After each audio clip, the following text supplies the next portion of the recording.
जहां जहां लड़कियों की इज्जत लूटना बीजेपी वालों के लिए खेल बन जाए, वहां एक कबूतर तेरी चिट्ठी कौन बांधे। क्या कांग्रेस के कार्यकाल का चिट्ठा खोले? यूपी में क्या होता था? उनके खुद के नेताओं की जिन्हें टिकट देते थे ना, उसकी बहन बेटी अच्छी लगती थी तो कहते थे भेज दियो कोठी पे, फिर टिकट दूंगा। तो कहते हैं देश की बर्बादी राहुल गांधी। मोदी जी अभी तो पीओके लेने की बात कर रहे हैं, वो दिन भी दूर नहीं है जो पाकिस्तान लेने की भी बात करते, लेकिन ऐसे दोगले हिंदू अगर भटके ना होते। बीजेपी वाले अभी तक 300 RDX पुलवामा में कहां से आया पता नहीं चल पाया, लेकिन 400 सीट जीत रहे हैं, पता इनको चल गया। कहां से चल गया पूछिए ना इनसे। दीजिए एक बार। देश को लूट लिया झूठे जुमले वालों ने, इलेक्ट्रल बॉन्ड के घोटालों ने। देश को लूट लिया झूठे जुमले वालों ने, इलेक्ट्रल बॉन्ड के घोटालों ने। कह के आए थे 100 दिन में काला धन लाएंगे और 15-15 लाख सबको ही मिल जाएंगे। देश को लूट लिया झूठे जुमले वालों ने, इलेक्ट्रल बॉन्ड के घोटालों ने। कह के आए थे क्या 100 स्मार्ट सिटी बनाएंगे और बुलेट ट्रेन भी देश में चलाएंगे। कह के आए थे 100 स्मार्ट सिटी बनाएंगे और बुलेट ट्रेन भी देश में चलाएंगे। देश को लूट लिया झूठे जुमले वालों ने, इलेक्ट्रल बॉन्ड के घोटालों ने। देश को लूट लिया झूठे जुमले वालों ने, इलेक्ट्रल बॉन्ड के घोटालों ने। और कुछ है? कह के आए थे 5 ट्रिलियन इकोनॉमी बनाएंगे। कह के क्या आए थे? रुक जा। आप बोलिए ना, आप बोलिए ना, आप बोलिए। कह के आए थे कि 5 ट्रिलियन इकोनॉमी बनाएंगे। 5 ट्रिलियन इकोनॉमी बनाएंगे और क्या बनाया? क्या बनाया? 80 करोड़ लोगों को गरीब बना दिया। 5 किलो राशन पे जिंदा हैं। अरे गरीबी में जी रहे हो भाइयों। 205 लाख करोड़ रुपए कर्जा है हर आदमी के ऊपर। अरे वो भी तो बताइए, 25 करोड़ लोग गरीबी रेखा से ऊपर आए हैं। हाँ, तब भी 81 करोड़ रह गए।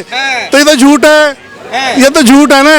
अच्छा, जुमलेबाजी चल रही है। इसका क्या कोई आंसर है? 25 करोड़ कौन से? 25 करोड़ कौन से आ गए? कहाँ से आ गए? ये कौन है ये लोग जो भी कानून लाते हैं? हिट एंड रन लाए, पूरे देश में आग लग गई। किसान बिल लाए, पूरे देश में आग लग गई। 1 साल तक किसान बैठे रहे। और क्या लाए? GST लाए, GST में हंगामा हो गया। 1000 चेंजेस हुए GST में। आपको नहीं पता? आप पत्रकार, पता है हुए थे ना? हाँ, तो फिर क्या क्या कानून लाते हैं? और ये कौन सा कानून लाए थे अभी? अग्निवीर। अग्निवीर 4-4 साल की नौकरी फौज की, पूरे देश में आग लग गई, ट्रेन जल गई, आग जल गई। अरे कहाँ से लाते हो भाई? कौन है ये लोग? कहाँ से आते हैं? कैसे कानून बनाते हैं? अरे यार हद हो गई यार, कमाल। आजकल राहुल गांधी पे भी यही वीडियो बनना है। कौन है ये लोग? कहाँ से आते हैं? राहुल गांधी जब आएगा, जब उससे सवाल पूछेंगे ना। अभी जो 10 साल से बैठे हैं उससे सवाल पूछे नहीं? बिल्कुल पूछिए सर, सत्ता में रहे थे। ये सब बोल के आए थे ना हम ये करेंगे, तो वही तो हम पूछ रहे हैं। ठीक है, जब हम तो राहुल कह रहे हैं जुमलेबाजी। सर जाना मत प्लीज। क्यों नहीं जाना? बिल्कुल। आइए आइए। अरे सर काहे डर रहे हो? डरिए मत। डिबेट होगी प्यार से। नहीं, आपने मैदान छोड़ दिया। भाई साहब ने बोला जुमलेबाजी। जुमलेबाजी पता क्या होती है? बहुत हुई महंगाई की मार, अब नहीं चाहिए मोदी सरकार। एक डायलॉग चला रहे थे ये। हिमाचल में सरकार बनाते हैं 3 रुपए डीजल पे रेट बढ़ाते हैं। कौन सी महंगाई खत्म करनी थी? 1 लाख नौकरियां देंगे। मोदी रोजगार नहीं दे रहा, मोदी रोजगार नहीं दे रहा। हम हिमाचल में 1 लाख सरकारी नौकरियां देंगे। नहीं दे रहे मोदी सर, नहीं दे रहे। 2 करोड़ नौकरी का वादा किया मोदी सरकार ने, नहीं दी। 15 लाख कहा था कि यूं ही डाल देंगे अकाउंट में, हर नागरिक हकदार होगा 15 लाख का। नहीं हुआ हकदार। इन सबके इनके सवाल नहीं है बड़े। देखिए 2 करोड़ लोगों को रोजगार देंगे, तो कहीं पर मुझे ये भाई साहब एक बयान उनका ऐसा बता दे जहां उन्होंने ये कहा 2 करोड़ सरकारी नौकरियों का रोजगार देंगे। नौकरी नहीं बोला आपने, तो रोजगार ही बोला। नहीं आज तो नौकरी नहीं बोला, अब मैंने रोजगार बोला। जितने भी हमारे सरकारी चीजें हैं, उनके पद पे कोई ना कोई तो बैठा होगा, ऐसा तो है नहीं खाली बैठा होगा। पहली बात, अभी मैं रात को ही देख रहा था, YouTube पे वीडियो देखता रहता हूँ, अक्सर छुट्टी वाला दिन था, तो मैं देख रहा हूँ वहाँ 21-21, 25-25 साल के बच्चे IAS IPS बन के निकले हैं। और एक तो आश्चर्य ये हुआ, बच्चा जो है नेत्रहीन है, आंखें नहीं है, वो UPSC की तैयारी कर करके IPS बना। वो कैसे सरकारी पद पर बैठ गया, वो कैसे रोजगार ले गया, वालों का IPS भी आपको प्रूफ दिखा देता हूँ, ठीक है, उनको कैसे रोजगार मिला। अब ये रोजगार उनको दिलवाना चाहे जिनको राष्ट्रपति का नाम तक नहीं पता हो, जिनको ये नहीं पता फॉरेन मिनिस्टर कौन है, जिसको ये नहीं पता 11th के स्पेलिंग क्या होंगे, जिसको ये नहीं पता कि 10 के बाद 11 आता है या 9 आता है, उसको ये सरकारी नौकरी दिलवाना चाहते हैं और कहते हैं आपको राष्ट्रपति का नाम नहीं पता होगा क्या? एक फर्जी डिग्री जांच आयोग बनाओ और सबकी डिग्रियों की जांच कराओ। ये कह रहे हैं डिग्री नकली है, तो नकली डिग्री ये जांच कराओ, एक बनाओ ना नकली डिग्री। गुजरात में किसी ने गुजरात में आरोप लगाया था प्रधानमंत्री की डिग्री पे, माफी मांग के आया बकायदा सुप्रीम कोर्ट के अंदर। ये माफी तो मांगते ही रहते हैं, नेता हैं, ये विपक्ष के ही नेता हैं। लगाऊंगा नहीं, मैं तो लगाऊंगा नहीं, मैंने तो बोला ही नहीं, मैं तो बोला ही नहीं, मैं तो हर एक आदमी की बोल रहा हूँ, हर एक आदमी। आज बीजेपी का मैनिफेस्टो आया, उस पर क्या कहेंगे? कुछ नहीं, झूठ यार, पिछले वादे पूरे नहीं हुए तो अब कौन भरोसा करेगा? जुमलेबाजी हो रही है, बिल्कुल कह रहे हैं जुमलेबाजी हो रही है। जो प्रधानमंत्री जी बोलते हैं 70,000 करोड़ घोटाला अजीत पवार, और उसको कहते हैं आजा बेटा मेरी पार्टी में, तो उनकी बात का विश्वास कौन करेगा भाई? पूरा देश देख चुका है ये भ्रष्टाचारियों को, और 100 लोगों को टिकट दे दी, 100 लोगों को इन्होंने टिकट दे दी है जो कांग्रेस से आए हैं बीजेपी में। आपके सामने कह रहे जितना बड़ा भ्रष्टाचारी उतना बड़ा पदाधिकारी। कौन से पद पे? गृह मंत्री बना दिया क्या? ये भी तो पूछ लो। कौन सा मंत्रालय दिया? परिवहन मिनिस्टर बना दिया, एजुकेशन मिनिस्टर बन गए, विदेश मंत्री बन गए, बता दीजिए, डिफेंस मिनिस्टर बन गए, कौन सा पद दिया वो भी तो बताओ। और कांग्रेस में ऐसा क्या है जो दामन छोड़कर बच्चे बाप का भाग रहे हैं? बता दीजिए, उनके कार्यकर्ता भी भाग रहे हैं। कल सीबीआई से डराया जाता है विपक्ष के नेता को, ईडी सीबीआई बैठवा दी जाती है, घोटाला दिखा दिया जाता है। आज पूर्व मुख्यमंत्री जो है प्रेजेंट के दिल्ली के, वो अंदर हैं, और एक मुख्यमंत्री और भी अंदर हैं। ऐसी सरकार आपने आज से पहले देखी है? एक बात बता दीजिए, पूर्ण राज्य की सरकार विपक्षियों के पास भी है, वहां क्या भ्रष्टाचारी नहीं है भाजपा का कोई नेता? क्यों ईडी सीबीआई कोई इंक्वायरी नहीं हो रही उनके ऊपर? तो इसका मतलब मानते हो ना, भाजपा के जितने नेता जहां आपकी पूर्ण राज्य की सरकारें हैं वहां पर सक्षम है, वहां भ्रष्टाचारी नहीं है, और जहां पर भ्रष्टाचारी हैं वो जेलों में जा रहे हैं, वो दिख रहा है। अगर आप इतने कैपेबल हो, आपको लगता है कि भाजपा के मंत्री, संतरी, एमएलए, पार्षद भी भ्रष्टाचारी हैं, दागी हैं, गुंडे हैं, तो शांत काहे बैठे हो? इतने सालों से सरकार आई, वक्फ बोर्ड को 100 करोड़ देना ये याद है, मंदिरों पे टैक्स बढ़ाना याद है, लेकिन उन भ्रष्टाचारियों को जेल में पहुंचाना ये कब याद आएगा? बता दीजिए। और प्रमोद कृष्ण 10 साल से भुट्टे बोल रहे हैं, किस लिए लाए थे भैया देश में? क्या बोल के आए थे कि भ्रष्टाचार खत्म करेंगे? हैं क्या? कौन विश्वास करेगा? तो 10 साल से क्या कर रहे थे? आओ भुट्टे ले जाओ, ऐसे कर रहे थे क्या? है कुछ नहीं है इनके बस का, कुछ नहीं है इनके बस का, कुछ नहीं है। ये खाली सवाल अपोजिशन के पूछते हैं। मोदी हटाओ 10 साल, हाँ बिल्कुल बचाओ, बिल्कुल मोदी हटाओ देश बचाओ, बिल्कुल बिल्कुल, ये लास्ट कह रहे मोदी हटाओ देश बचाओ। भ्रष्टाचार हटाने आए थे, 10 साल से क्या झाड़ू लगा रहे थे? नहीं लग रहा, हम तो कहते हैं देश की बर्बादी राहुल गांधी, उसको हटाओ, देश की बर्बादी, विकास की आंधी राहुल गांधी। अरे नूब है, नूब, वो नूब, नूब बंदा है, नूब, कुछ नहीं कर सकता, बाहर से पढ़ के आया, क्या कर लिया? ये बहुत शुक्र की बात है, बहुत अच्छी बात है। ये बीजेपी वाले राहुल गांधी को प्रधानमंत्री समझते हैं, ये प्रधानमंत्री नूब, नूब उसी से सवाल करते हैं, क्योंकि प्रधानमंत्री से ये सवाल नहीं कर सकते। इससे बीजेपी वाले से, बीजेपी वाले अभी तक बीजेपी वाले अभी तक 300 RDX पुलवामा में कहां से आया पता नहीं चल पाया, लेकिन 400 सीट जीत रहे हैं, पता इनको चल गया। कहां से चल गया? पूछिए ना इनसे, ठीक है? जाना मत।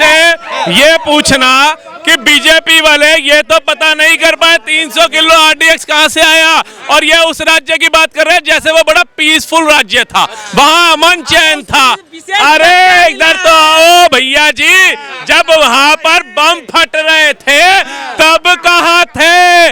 जब वहां कश्मीरी पंडितों को चुन चुन के मारा जा रहा था तब कहां थे? जब वहां मेरा तिरंगा जलाया जा रहा था तब कहां थे? और जब बोला जा रहा था कश्मीर बनेगा पाकिस्तान, तब कहाँ थे?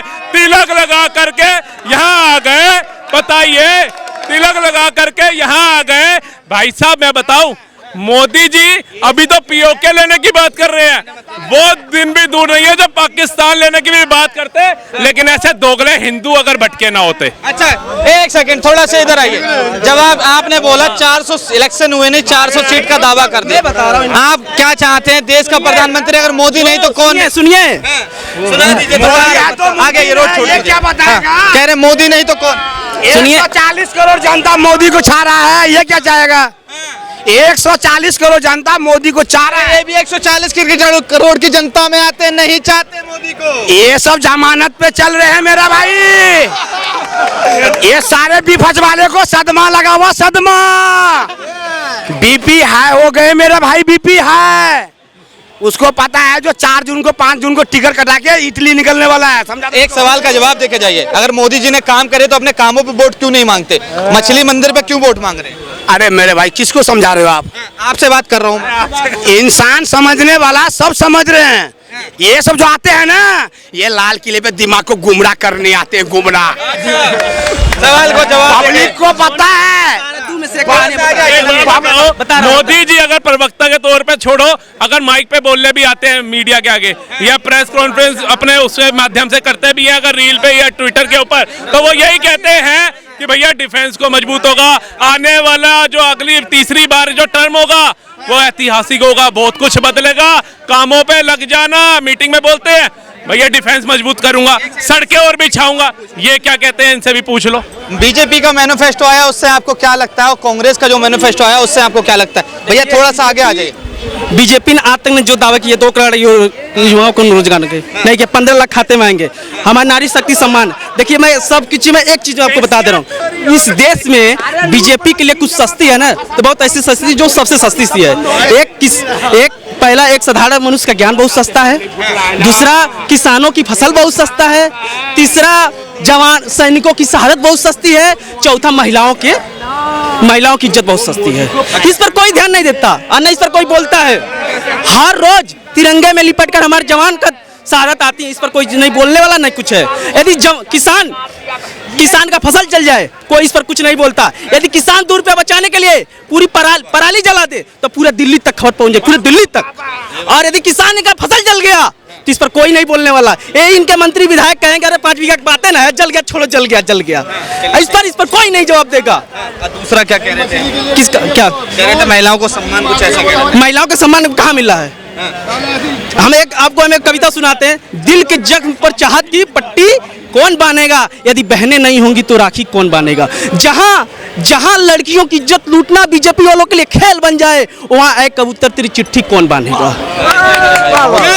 बात कर दी तुमने। ऐसे भाई जब मेरे को समझ आती ना, ये भाई जाओ मत, इधर आ जाओ, अभी चिट्ठी अरे जाइए मत, ए भैया, अरे कैसे चले गए? आइए इधर, अरे इधर आइए, ऐसे कैसे जाएंगे? आइए इधर आइए। हाँ, बहन इधर है, कैमरामैन इधर आइए, जाइए मत। देखो जब आप अकेले बोलते हो 2 सुनते हैं, मीडिया पे बोलते हो पूरा हिंदुस्तान सुनता है, और ऐसे जैसे 1 मिनट चाचा रुक जाए यार, तुम्हारी दुकान है फिर आ जाते हो। अच्छा एक सेकंड, गलत बात, बहनों पे सवाल करके जाएंगे तो बिल्कुल रोप लगा है ना। अरे चुप चाचा, दुकान देखो अपनी, रोज गालियां खाता है फिर यहाँ जाता है। देखो हाँ, पता है क्या है, ये जो चाचा था ना, ये हाफ टिकट, इसका यही काम है। कई चैनलों पे देखना बेइज्जती कराते हैं, भग जाते हैं। अब बहनों पे बोला सम्मान नहीं हो रहा, बहनों का सम्मान नहीं हो रहा, बहनों का सम्मान नहीं हो रहा। 33% की सीटें कौन आरक्षित करती है? बेटी बचाओ बेटी पढ़ाओ की बात कौन करती है? सुकन्या योजना कौन लेकर के आती है? बता दो कौन लेकर के आती है? अच्छा इन भाई से जरा पूछना, साक्षी जैसी बच्ची को गोद के मार दिया गया था, इस भाई को श्रद्धा क्यों नहीं बोलते ये? तब इनको नहीं देता। इसने अगर ये बोलता ना कि बहन बेटियों के साथ जहां भी होता है, चाहे किसी भी धर्म में होता है, वो अन्याय है, उसके खिलाफ हूं मैं, इसने सीधा क्या बोला? भाजपा। अरे तुझे किसने राइट दिया भाजपा का? क्या कांग्रेस के कार्यकाल का चिट्ठा खोले? यूपी में क्या होता था? उनके खुद के नेताओं की, जिन्हें टिकट देते थे ना, उसकी बहन बेटी अच्छी लगती थी तो कहते थे भेज दियो कोठी पे, फिर टिकट दूंगा। ये इनका काला काल था। क्या बात कर रहे हैं? बहन बेटियों के ऊपर प्रश्न कांग्रेस के जमाने में तो क्राइम होते थे, बहुत सारे क्राइम हुए कांग्रेस के जमाने में, बल्कि तो बीजेपी के जमाने में तो बहुत कम हुआ है। निर्भया भी तो कांग्रेस के शासनकाल में हुआ था ना। 2013 में जो निर्भया कांड हुआ था वो भी तो कांग्रेस का शासनकाल था। तो आप ऐसे एलिगेशन नहीं लगा सकते बीजेपी के वकील ऊपर। कौन था अगेंस्ट में निर्भया के? ये भी बताओ, बताओ कौन थे? कांग्रेस के ये घटिया वकील खड़े हुए थे। निर्भया के हत्याकांड के अंदर इतना समय लगा दिया, उसकी मां तक को सड़क पे उतरना पड़ा। मतलब एक माँ को अपनी बच्चे के इंसाफ के लिए सड़कों पे उतरना पड़ता है, और ये लोग कहते हैं माँ बहन सुरक्षित नहीं। एक बहुत बड़ा आरोप लगाया देश की सेना पे। हालांकि मैं एक पत्रकार हूं, जहां तक मुझे भी पता है कि पहले से जो सेना, हमारे भाई जो वहां जवान खड़े हुए हैं, वो कह रहे हैं कि जवान डेली आते हैं लिपट के तिरंगे में। मैं कहता हूं कल का ही न्यूज़पेपर दिखा दो, कितने जवान आए लिपट करके। ये बहरूपी हैं सर। मैं कहता रहा हूं मोदी को इतना खतरा पाकिस्तान अफगानिस्तान से नहीं है जितना यहाँ पर रह रहे गद्दारों से है। ये जो तिलक लगा करके आते हैं ना, ये हिंदू विरोधी जो है, ऐसे दोगलों से खतरा है। इनको अपना धर्म नहीं चाहिए, इनको कोई मतलब नहीं धर्म से। देश में चाहे भाईचारा बन रहा हो। आज आप बता दो कौन सा हिंदू मुस्लिम दंगा हो गया? कौन से मोदी, अमित शाह, चाहे नितिन गडकरी, किसने आकर के कह दिया कि ये सनातनियों की सरकार है, मुस्लिमों पे अत्याचार करो? लेकिन मैं विपक्ष का 10 बयान सुना सकता हूं आपको। हिंदुत्ववादियों को गाड़ के बाहर फेंक दो। मोदी तीसरी बार आएगा, सनातन को बढ़ावा मिलेगा। हिंदुओं में जो शब्द है शक्ति, उसको खत्म करना होगा। 400 पार आएंगे, 400 प्लस हैं इस बार सीधा।